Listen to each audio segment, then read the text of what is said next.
as Minister of Faith Formation for 11 years.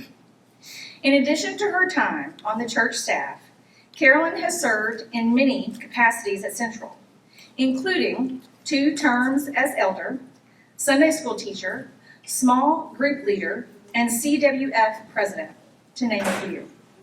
Since her retirement, she has been trained as a spiritual director, and currently enjoys her work in this area. Everyone, please welcome Carolyn Richart.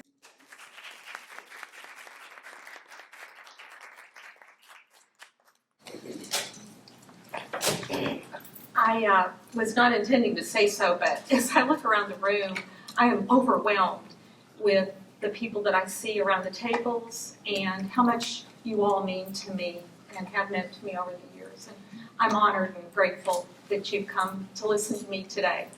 Thank you.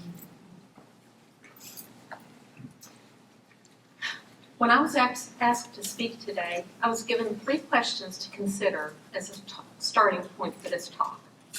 First, to discuss 1 or 2 people who have influenced me.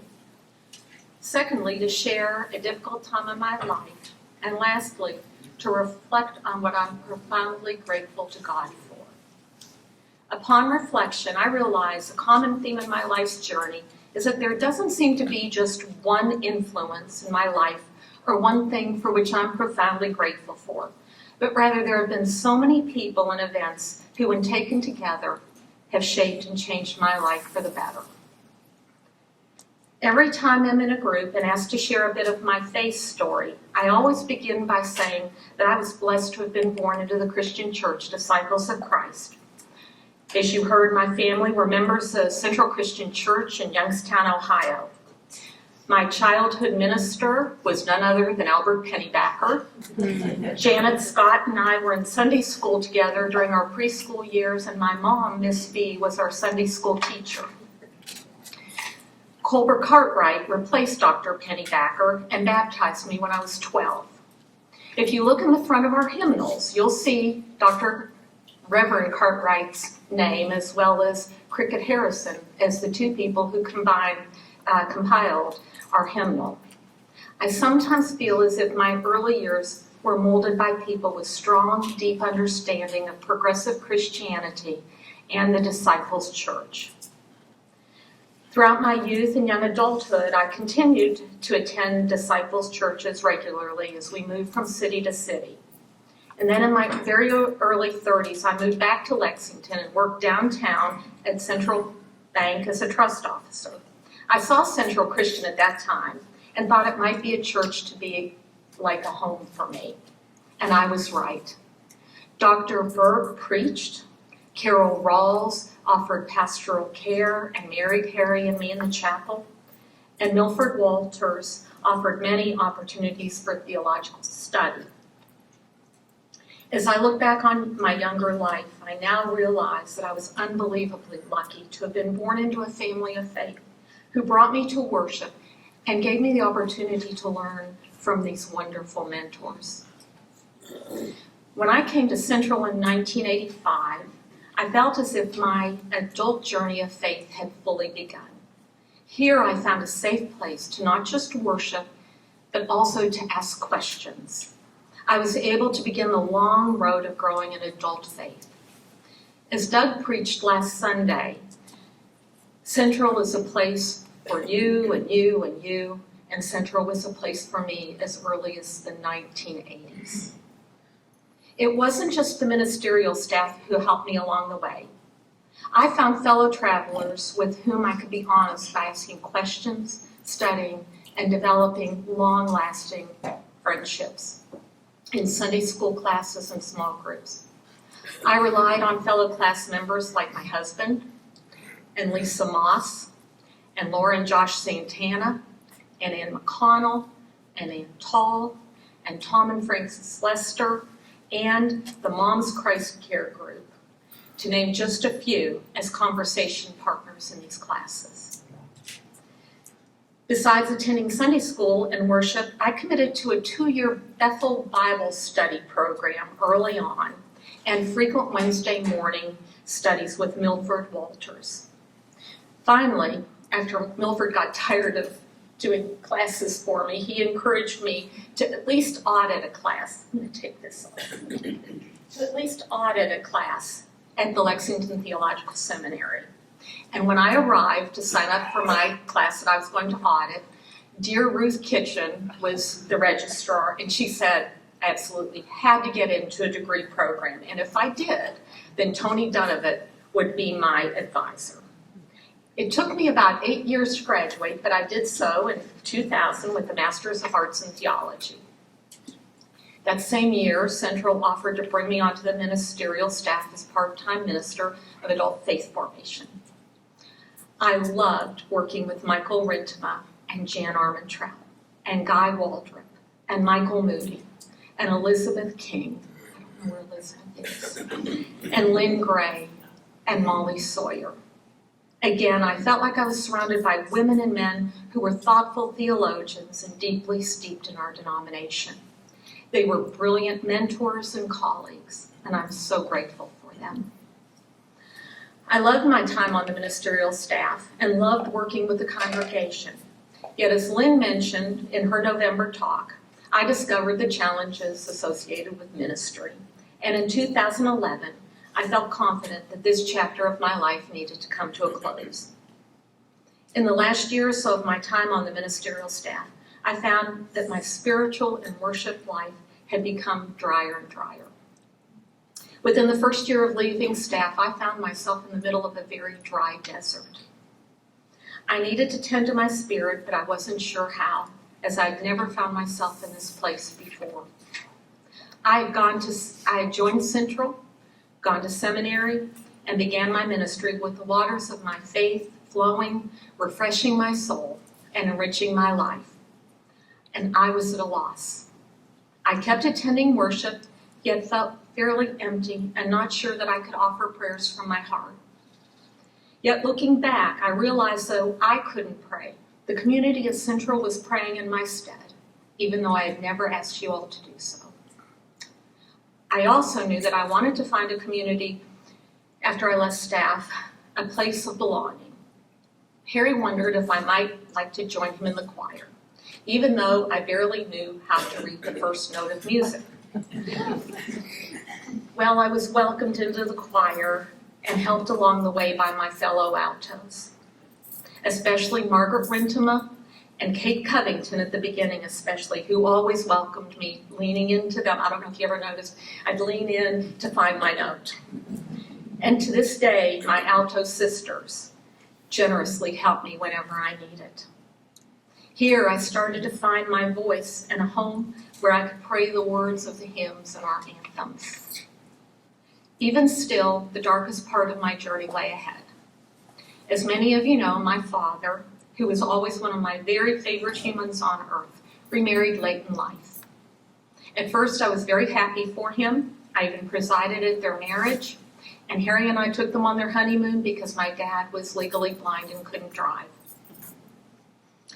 A few years into their marriage, however, my dad's health began to fail, and without going into detail, my relationship with his wife became extremely difficult and fraught with tension.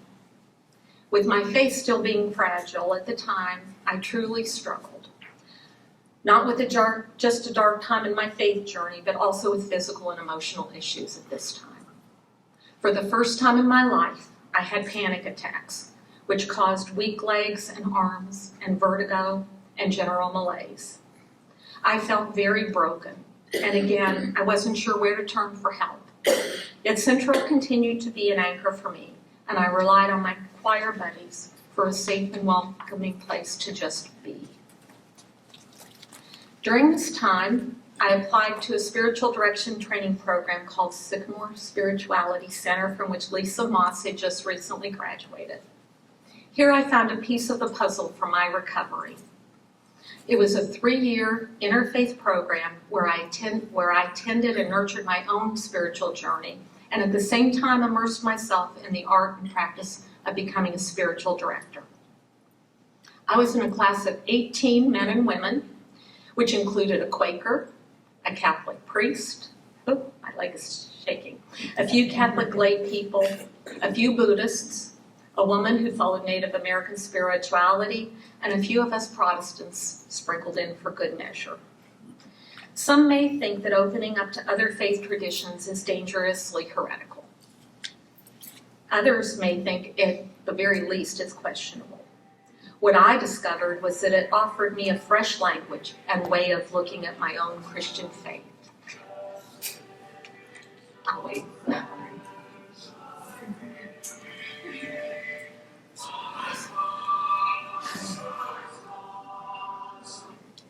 Okay.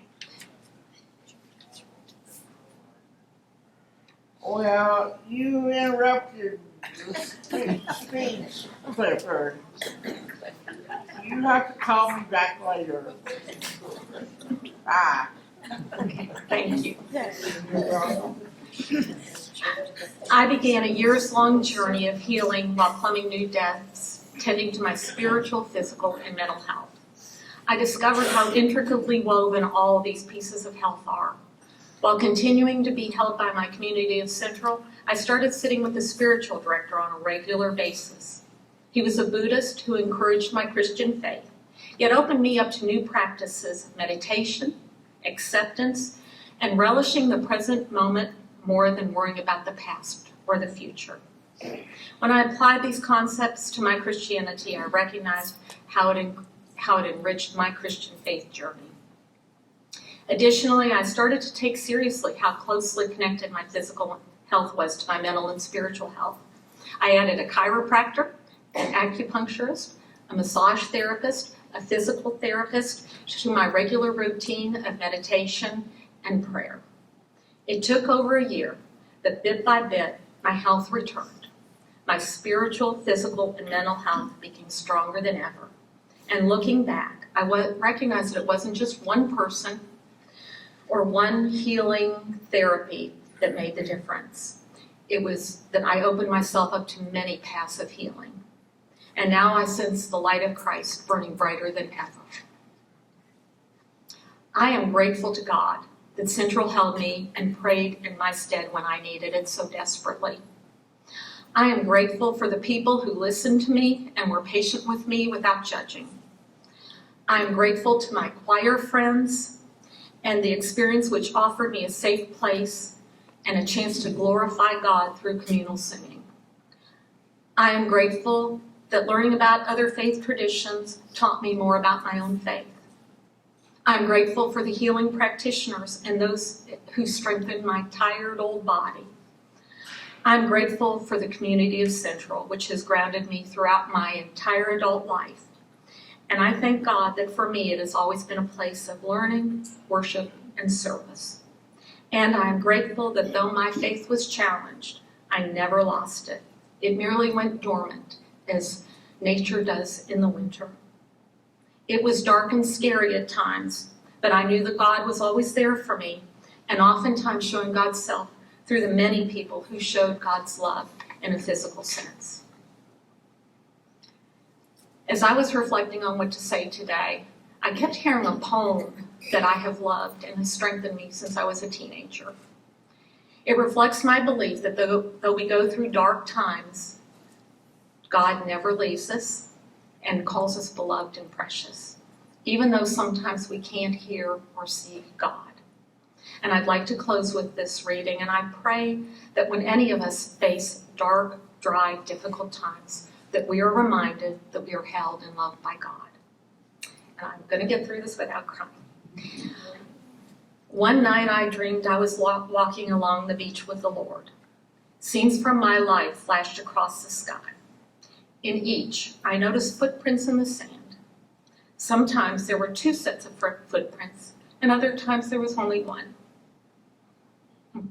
During the lowest times of my life, I could see only 1 set of footprints. So I said, Lord, you promised me that you would walk with me always. Why, when I have needed you the most, would you leave me? And the Lord replied, my precious child, I love you and I would never leave you. The times when you've only seen 1 set of footprints, it was then that I carried you. Thanks be to God. And thank you all.